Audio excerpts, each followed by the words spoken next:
প্রিয় কলারবাসী, আজ উপজেলা নির্বাহী অফিসার হিসেবে কলারোয়ায় আমার 1 বছর পূর্ণ হয়েছে।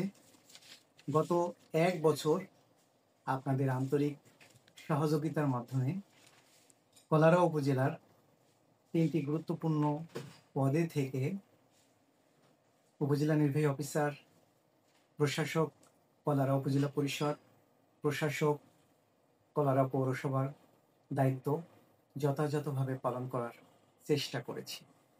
সবচেয়ে গুরুত্বপূর্ণ যে কাজটি করতে পেরেছি, আমার মনে হয়েছে কলারোয়া পৌরসভা এবং উপজেলার বিভিন্ন জায়গায় জলাবদ্ধতা দূরীকরণে আমাদের যথেষ্ট সফলতা রয়েছে। জলাবদ্ধতা দূরীকরণের কারণে এবছর অনেক জমি চাষাবাদের আওতায় এসেছে। আইন শৃঙ্খলা পরিস্থিতি আমার কাছে যথেষ্ট ভালো মনে হয়েছে। এছাড়াও যে সকল উন্নয়ন কাজ চলছে, বিশেষ করে কলারোয়া পৌরসভার হাসপাতাল রোড, বটতলা থেকে মুরারিকাটি রোড এবং কুশুডাঙ্গা যে রোড, এগুলো আরসিসি, শেখ আমানুল্লাহ ডিগ্রি কলেজের পাশের RCC road, Kalaroa girls pilot স্কুলে সাইকেল শেল্টার নির্মাণ সহ অনেক কাজ চলমান রয়েছে।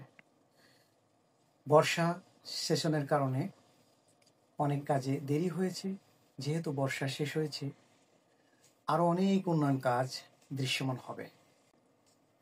শিক্ষা, ক্রীড়া এবং সংস্কৃতি অঙ্গনে আমরা বিভিন্ন কাজ করার চেষ্টা করেছি এবং এখানেও আমাদের সফলতা রয়েছে। কলারোয়া পৌরসভার বিভিন্ন ড্রেন দীর্ঘদিন পরিষ্কার করা হতো না, সেটি আমরা পরিষ্কার করছি। বাজারে অনেক অবৈধ স্থাপনা রয়েছে, এগুলো আমরা উচ্ছেদ করছি। আমরা বিভিন্ন অবৈধভাবে দখলের বিরুদ্ধে জিরো টলারেন্স নিয়ে কাজ করছি। আমরা মাদকের বিরুদ্ধে কাজ করছি। এছাড়াও স্থানীয় গণ্যমান্য ব্যক্তিবর্গ, রাজনৈতিক নেতৃবৃন্দ সকলের সাথে আমরা মিলেমিশে কলারোয়াকে কিভাবে একটি উন্নতির অনন্য পর্যায়ে নিয়ে যাওয়া যায় সেটি নিয়ে আমরা কাজ করছি। আপনাদের এই অব্যাহত সহযোগিতা যদি আমার পাশে থাকে, তাহলে আরও সুন্দরভাবে আমরা কলারোয়ার মানুষকে সেবা এবং কলারোয়াকে উন্নত উপজেলা বা পৌরসভা হিসেবে কাজ করতে পারব।